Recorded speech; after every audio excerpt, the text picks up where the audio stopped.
У каждого великого коктейля есть своя история. Одни появились случайно, другие были придуманы специально. Но есть один коктейль, история которого до сих пор вызывает споры. Иногда самые великие вещи оказываются удивительно простыми. Представь, тебе сказали приготовить легендарный коктейль. Ты представляешь десяток бутылок, экзотические сиропы, соки, специи, но нет.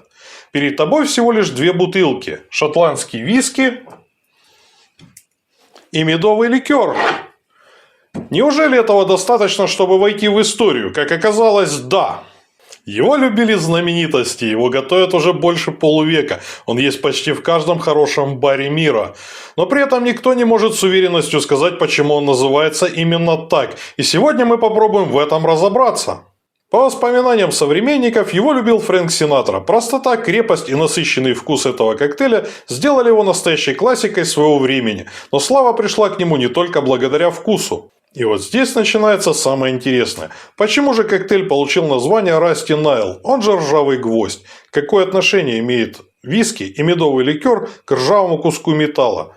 По самой известной легенде, однажды бармен не смог найти ложку. Он взял ржавый гвоздь и размешал напиток. И якобы именно эту историю запомнили посетители.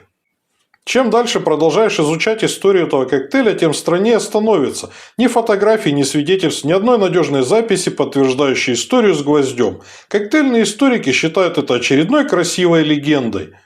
И самое удивительное, что никто не знает, почему коктейль получил именно такое название. Но парадокс заключается в другом. Коктейль стал мировой классикой, а происхождение его имени до сих пор остается загадкой. На этом я закончу рассказ истории об этом коктейле и приступим к его приготовлению. Для этого нам потребуется бокал. Коктейль готовится в пропорции 1 к 2. 2 части виски, 1 часть ликера. Но для начала мы добавим лед в наш бокал. Далее возьмем джиггер, наш шотландский виски, и нальем 60 мл виски прямо в бокал.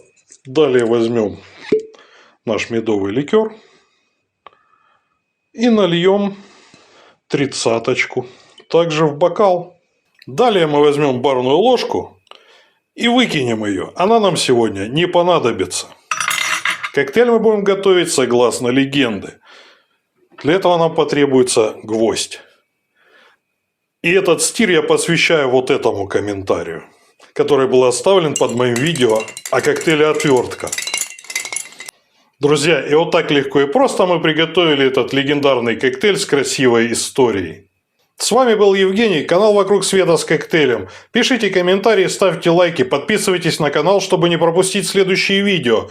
Самое главное, друзья, пейте с умом. До новых встреч!